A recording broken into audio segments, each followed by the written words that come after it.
The silent critter Yarelith pressed her trembling hands against the ancient communication array, feeling the warmth of its crystalline surface as it hummed with desperate energy. The underground laboratory that had once been the pride of Zilani, scientific achievement, now served as humanity's last refuge. Above her, thep-dutiful spires of new Themers burned under the relentless bombardment of the Nexadominion fleet. The city that had stood for 3,000 years was crumbling in Tosh and memory. YA was the last surviving member of Thessalani Science Collective. Her pale blue skin marked with the ritual tattoos that designated her as a keeper of knowledge. Large luminous eyes reflected the glow of her instruments as she made final adjustments to the transmission array. The other members of her team had fallen days ago when Nexa ground forces breached the outer laboratory defenses. Now she worked alone, racing against time to complete humanity's final act, Defiance. The Nexadominion had arrived in Zilani space 6 months ago, their massive black ships emerging from hyperspace like harbingers of doom. They came without warning, without negotiation, without mercy. The Dominion's philosophy was simple and terrifying. Any species capable of interstellar travel posed a potential threat and must be eliminated before they could develop advanced weaponry. The Zilani peaceful explorers who had never known war found themselves facing systematic extermination. Yaris. Fingers moved across the control interface with practiced precision, channeling the planet's remaining geothermal energy into the transmissionary. The device was a masterpiece of Solani engineering. Capable of broadcasting signals across galactic distances through subspace corridors that most species could not access, it had been built to communicate with distant colonies to share scientific discoveries across the stars. Now it would serve as a funeral pea for her entire civilization. The message she prepared was unlike anything the Zilani had ever transmitted. Previous communications had been filled with wonder, scientific data, philosophical discussions about the nature of existence among the stars. This final broadcast carried only desperation and the slim hope that somewhere in the vast galaxy, someone might hear their plea and remember that the Zilani had once existed. The words came slowly at first, then poured out like water from a broken dam. She spoke of her people's beauty, their dedication to knowledge and peaceful exploration. She described their crystal cities that sang with the wind. Their vast librariist contained the wisdom of millennia, their gardens that bloomed with flowers from 100 different worlds. But mostly she spoke of the horror that had been them. The next ships that descended like metal vultures, their weapon-sterning paradise worlds, into lifeless rock, the systematic hunting of her people through burning cities. The execution of elders and children alike. The transmission was encoded with mathematical constants and scientific principles that any advanced civilization would recognize. Proof that the Zilani were intelligent, binds worthy of remembrance. Hidden within the data was something else. Detailed scans of Nexa vessels, their weapon signatures, their tactical formations. Everything the Zilani had learned about their destroyers during 6 months of one-sided warfare. If anyone received this message, they would know exactly what kind of enemy they faced. As Yara completed her recording, explosions shook the underground facility. Nexaground troops had finally located the hidden laboratory and were cutting through. The reinforced barriers with plasma torches, she could hear the distinctive hum of their energy weapons, growing closer with each passing moment. Her time was running out, but the array still needed several more minutes to charge to full power. Laboratory's emergency lighting cast, eerie shadow Sacros walls lined with scientific instruments and research data. Specimens from dozens of worlds collected during centuries of peaceful exploration sat in neat rows. Like silent witnesses to her civilization's final moments, each artifact represented years of careful study. Collaborative research, BAT Ween, brilliant. Minds who had sought only to understand the universe around them. All of it would be destroyed within the hour. The array's power readings climbed steadily as Yara made final adjustments to the transmission parameters. The signal would be broadcast on multiple frequencies caded across known interstellar communication channels in the hope that someone, somewhere would detect it. Shahad programmed the message to repeat continuously, for as long as the array had power. A digital ghost that would ahoe across the galaxy long after she was gone.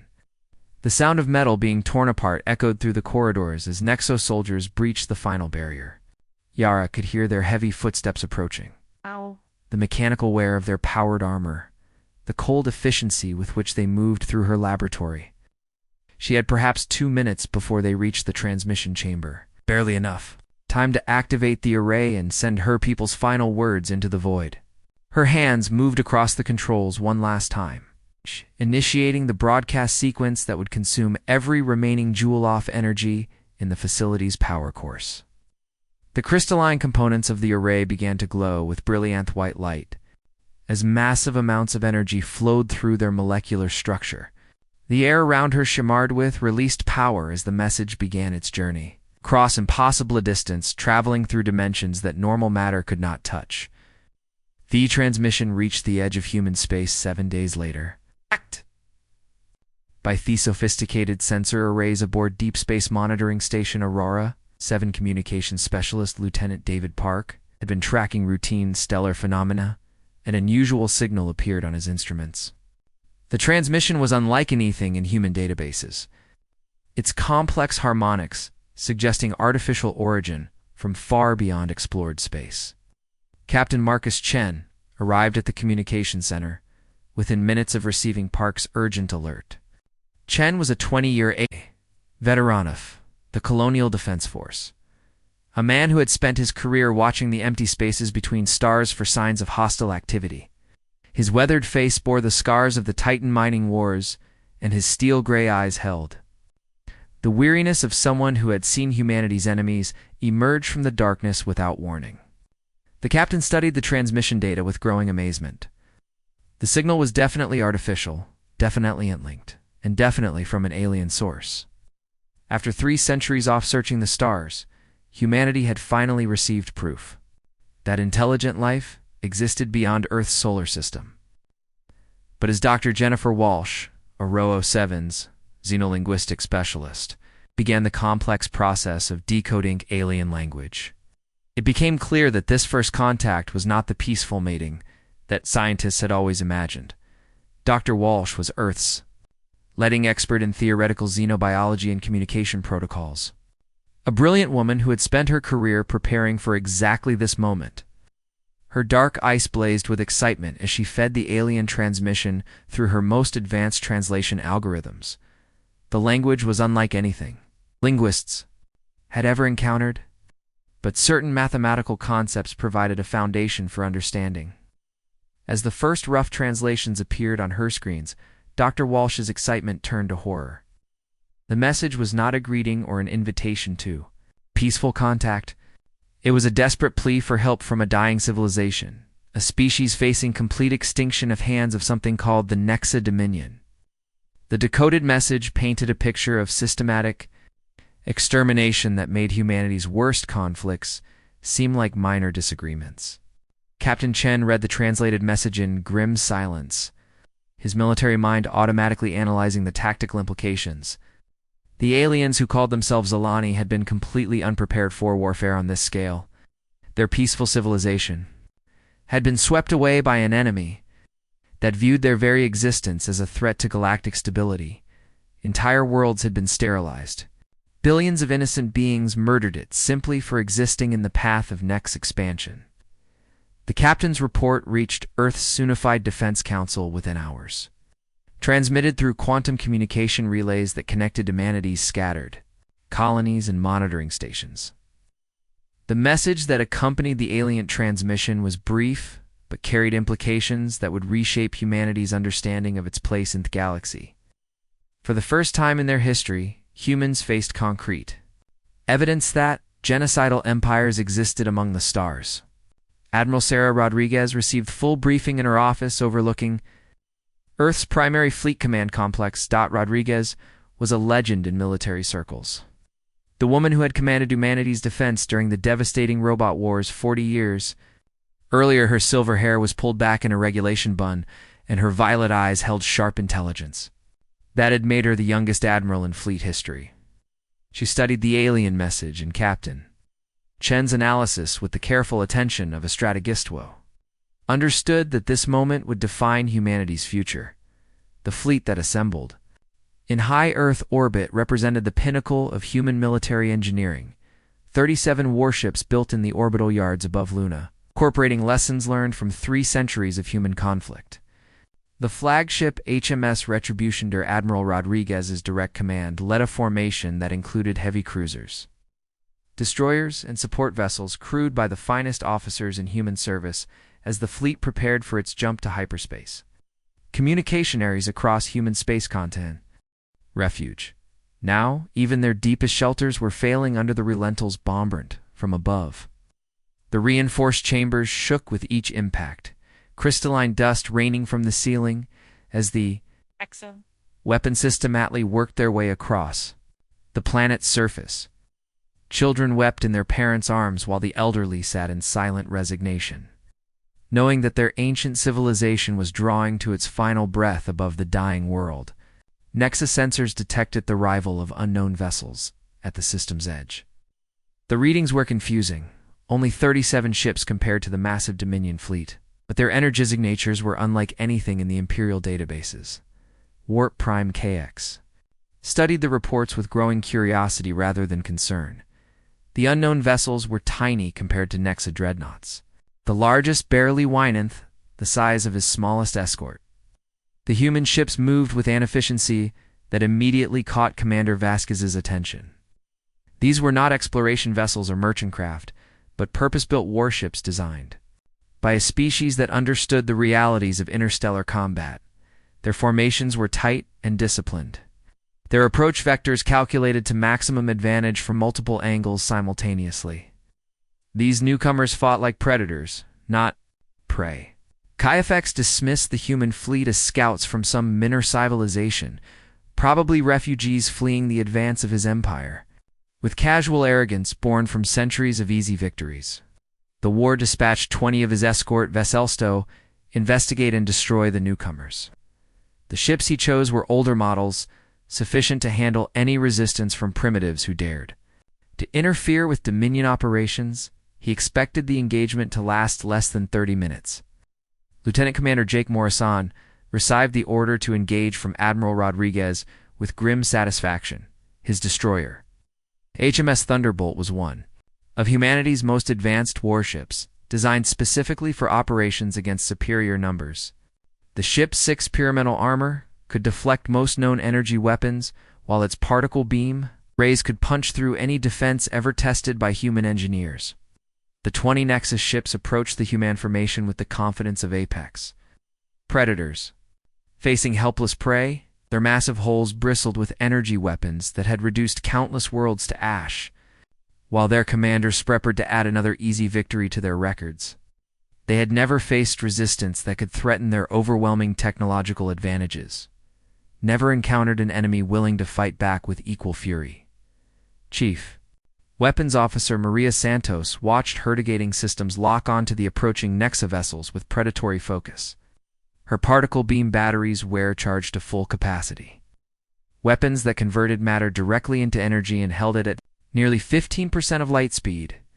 The enemy ships were flying in perfect formation, completely unaware of the death approaching them through the vacuum of space. The first engagement lasted exactly 6 minutes and 43 seconds. Human ships struck from multiple directions with weapons the Nexa had never encountered before. Particle beams tore through alien armor like tissue paper, while fusion torpedoes detonated inside enemy hulls with devastating effect. The energy weapons designed for planetary bombardment proved woefully inadequate. Against ships built to survive in the harsh vacuum of interstellar space, Commander Vasquez monitored the battle from the Retribution's command center, watching with professional satisfaction as human tactics proved devastatingly effective. The next ships were powerful, but slow, designed for fighting defenseless targets, rather than opponents who could strike back with overwhelming precision. Their massive size, which should have been an advantage, made them perfect targets for human weapons that had been designed to penetrate heavy armor one by one. The Nexa escort ships died in brilliant explosions that lit up the void of space. Their Crews, trained for centuries to terrorize helpless civilians, had no experience fighting an enemy that struck back with calculate-free. The aliens who had conquered dozens of star systems through fear and intimidation discovered what it meant to face opponents who refused to be intimidated by superior numbers. Warp Prime Kithik stared at his tactical displays in shock and disbelief. As 20 of his ships vanished from the senses in less than 7 minutes, the small alien fleet had not only survived his escort force, but had completely destroyed it without suffering a single casualty. Such a thing was impossible according to everything he knew about warfare and galactic power structures. Think deceptive communications that Dr. Walsh's translations that. Dr. Walsh's translation programs decoded painted a picture of alien confusion and growing fear. The Nexa had never encountered resistance this effective. It never faced an enemy that could match their technological superior with superior tactics and training. For the first time in their imperial history, they were facing opponents who might actually be able to defeat them in open combat. Admiral Rodriguez opened a communication. Channel 2, the Nexa Fleet. Her voice carrying Gakris, the void with the cold authority of a judge delivering sentence. The message was broadcast on all frequencies, ensuring that every ship in both fleets could hear her words. Her voice was steady and filled with the righteous anger of a species that had learned the true cost of genocide among stars. The Admiral's message was brief but carried implications that would echo across the galaxy for generations to come. Iksha informed the Nexa that humanity had received the Zalani distress signal and Dad come not as conquerors but as protectors of the innocent. They had witnessed the evidence of Nexa genocide, had seen the burned worlds and murder-red civilizations described in the desperate transmission. The empire that had spread her across multiple star systems was about to learn what terror truly meant when directed by beings who understood justice. Kix's response was exactly what Rodriguez had expected from a species that had grown fat and complacent from centuries of easy victories. The War Prime threatened to destroy the human homeworld, promised to hunt down every human colony and reduce them to ash. His words carried the arrogance of an empire that had never faced serious resistance. The casual cruelty of beings who viewed other species as insects, Tobe eliminated. The battle that followed would be recorded in human history as a moment their species announced its presence to the galaxy. 37 human warships engaged over 100 Nexa vessels in a conflict that should have been impossible to win. But the humans had advantages that their enemies could not understand. They were products of a death world, where survival meant constant adaptation. Crews, trained to fight outnumbered against superior odds, Captain Elizabeth Torres commanded the heavy cruiser HMS Vengeance with the skill of a master artist. Her ship's main batteries fired continuously, each shot precisely targeted to cause maximum damage to critical systems. The next vessel's massive size meant to intimidate Medetham, impossible to miss, while their slow maneuvers made them perfect targets for human precision weapons. The Nexa energy weapons designed for planetary bombardment proved woefully inadequate. Ships that had been built to survive the harsh realities of interstellar warfare. Human vessels to nest between the slow-moving alien beams. Their advanced armor-deflecting shots that would have vaporized lesser craft. The technological gap was becoming apparent with each passing minute of combat. Colonel Sandra Hazel I. Boarding action against the Nexa heavy cruiser Dark Thunder. Her Marines equipped with powered armor that turned them into walking tanks fought through corridors designed for beings twice their size. The Nexa shock troops strained to terrorize helpless civilians were completely unprepared for professional soldiers who thrived in the hours of close combat. The Marine assault lasted 12 minutes from breach to surrender. Hayes and her troops moved through the alien ship like a force off nature, their advanced weapons cutting through Nexa battle armor, as if it were cloth. The aliens who had spread fare across multiple star systems discovered what it meant to face humanity's finest warriors in an environment where only the strongest survived. On Zalani Prime, Elder Jerem watched the impossible battle unfold through sensors in his underground shelter. The readings seemed like a miracle. The tiny human fleet was systematically destroying the massive Nexa armada that had terrorized his people for months. The elderly Zalani stared at his instruments in amazement.